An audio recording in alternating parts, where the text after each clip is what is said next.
आणि आता पाहूया टॉप 9 महत्त्वाच्या बातम्या।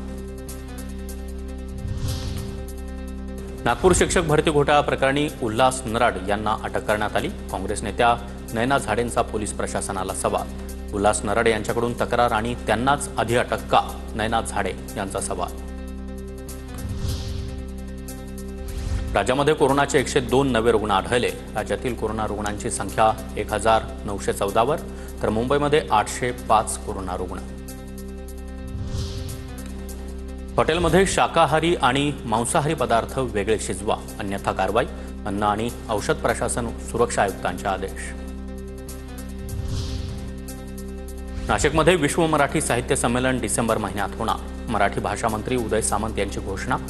26 ते 28 डिसेंबर दरम्यान विश्व मराठी संमेलनाचं आयोजन। काल उदय सामंतांच्या उपस्थितीमध्ये बैठक पार पडली। नांदेड ते फिरोजपूर नवीन साप्ताहिक एक्सप्रेस सुरू होणार। रेल्वेचा नांदेड विभागातील रेल्वे प्रवाशांना फायदा होणार। या रेल्वेमुळे इतर गाड्यांवरील ताण कमी होणार। छत्रपती संभाजीनगरमध्ये डाळींच्या दरामध्ये घट। तूर, मूग, हरभरा आणि आदी डाळींची मागणी घटल्यानं 10 ते 15 रुपयांनी दर घसरले। पावसाळी वातावरणामुळे डाळींची खरेदी मंदावली।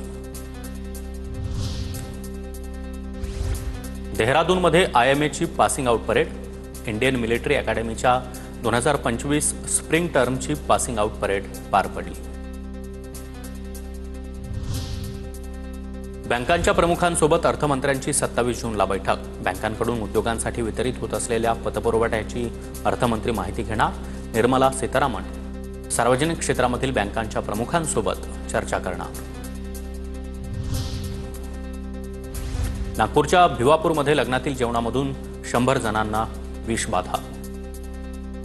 32 जणांवर उपचार सुरू। इतरांची प्रकृती स्थिर। पाण्यासह लग्नातील जेवणाचे नमुने देखील तपासणीसाठी पाठवले।